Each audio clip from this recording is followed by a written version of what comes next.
Audio Jungle. Memaparkan kes-kes berkenaan penipuan pakej umrah pada tahun 2016 sehingga tahun 2020. Julai 18, 2018. Seorang peniaga yang menjadi dalam kes penipuan pakej umrah melibatkan 21 mangsa direman selama 3 hari. Ketua Polis Daerah Asisten Komisioner Zudin Mahmud berkata, lelaki yang berusia 40 tahun itu ditahan reman. Suspek dibawa ke Mahkamah Termeluh bagi mendapatkan tahanan reman untuk siasatan lanjut. Suspeknya dipercayai menjadi dalam kes penipuan pakej umrah melibatkan 21 mangsa yang membabitkan kerugian hampir RM140,000 sejak Mei lalu. Suspek diberkas polis kira-kira pada pukul 8.30 pagi Selasa. Suspek terbabit itu diberkas oleh sepasukan polis di sebuah rumah di Pangsapuri, Birchwood Court, Bandar Tasik Puteri, Rawang, Selangor. Penahanan lelaki terbabit susulan laporan polis yang dibuat oleh seorang wanita yang berusia 50 tahun yang menjadi mangsa dari Firdaus Lakum, Lacang pada Disember tahun lalu.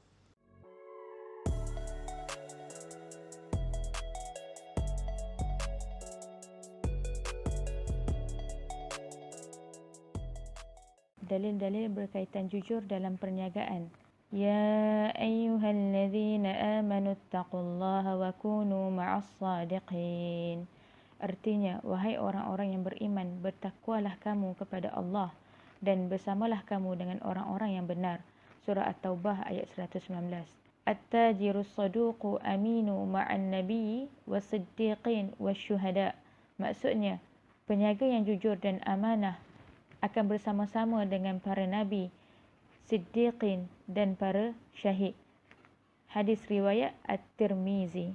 Seterusnya, kita akan beralih pula kepada beberapa tips dalam memilih pakej umrah yang terbaik bagi mengelakkan menjadi mangsa penipuan pakej. Yang pertama, menyemak status pendaftaran agensi.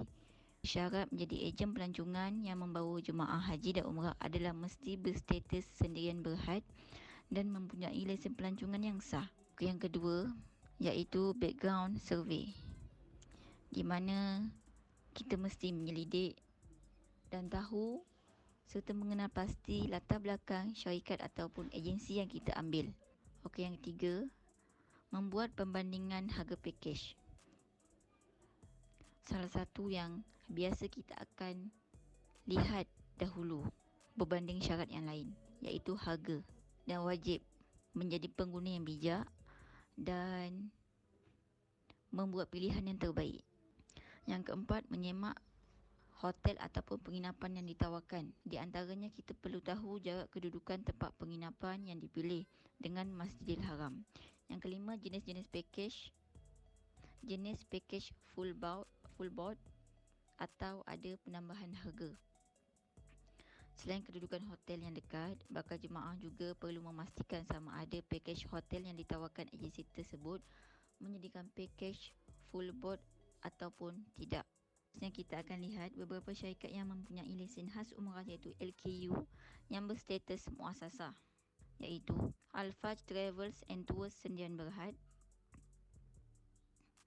Al-Balad Travel and Tours Sdn Bhd, Batuta Travels and Tours Sdn Bhd, Daun Hijau Travels and Tours Sdn Bhd. Kita pergi pula kepada kaedah bayaran dan resit bagi elak ditipu. Yang pertama, kaedah pembayaran boleh dibuat secara tunai atau secara elektronik. Yang kedua, pihak syarikat wajib mengeluarkan resit bayaran rasmi dengan perincian setiap pakej dan maklumat setiap pelancong atau jemaah. Yang ketiga, bayaran secara elektronik mestilah terus ke akaun syarikat dan bukan kepada akaun individu atau syarikat lain. Yang terakhir, simpan bukti transaksi dan resit rasmi daripada syarikat untuk rujukan dan tuntutan di masa hadapan.